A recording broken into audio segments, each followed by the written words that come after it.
She leaned closer, and the hum rose sharply, as if the machine recognized her presence. The plates vibrated faintly, producing a sound so low she could feel it rather than hear it. On the table nearby lay Mercer's notebook. His handwriting was clean, each line precise as scripture. She flipped through pages filled with sketches of human heads sliced open, lines drawn from ear to heart, from tongue to spine. Beneath the drawings were notes. Each soul hums its own frequency. Dissonance breeds corruption. By aligning the voice with the divine pitch, sin is erased. The vessel ascends clean. Her hands trembled as she turned another page. There were detailed entries, names, dates, results. Beside one name, he had written, "Stillness achieved after 47 hours." Beside another, ascended mid-hymn, face serene. The words made her stomach twist. She understood now what the reflection rooms had prepared them for. The fasting, the silence, the endless recitation of psalms, all of it was to make their voices pure, consistent, measurable. He recorded their prayers, captured their innocence in wax, then fed it back to them in the darkness until their minds broke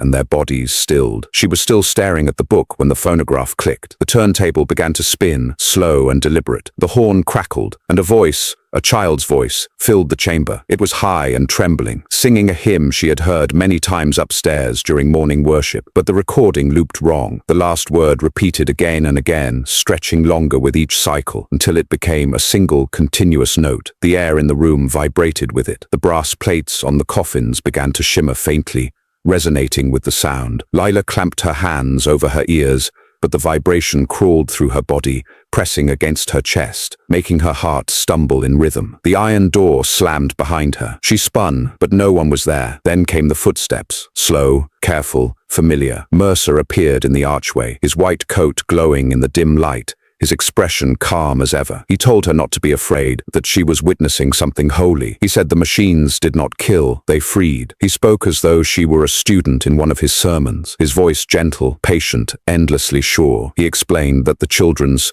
bodies could not bear the weight of sin, that their souls vibrated out of alignment. Through the voice, through repetition, resonance and stillness, he could tune them back to the divine frequency. He gestured toward the phonograph. The recording changed. Now multiple voices sang, a dozen children in harmony, their tones blending until it sounded almost beautiful. Mercer closed his eyes and breathed deeply, saying this was the sound of salvation. Lila watched as he turned one of the cranks. The coffin's plates began to move, adjusting their vibration to match the pitch of the voices. The hum deepened, and from within the machine came a faint rattling, like small bones knocking together. Mercer said the last step was alignment, that when the sound reached perfection, the vessel no longer needed to breathe. He spoke of them as though they were flowers opening in sunlight. The humming reached a pitch so high, it pierced her skull.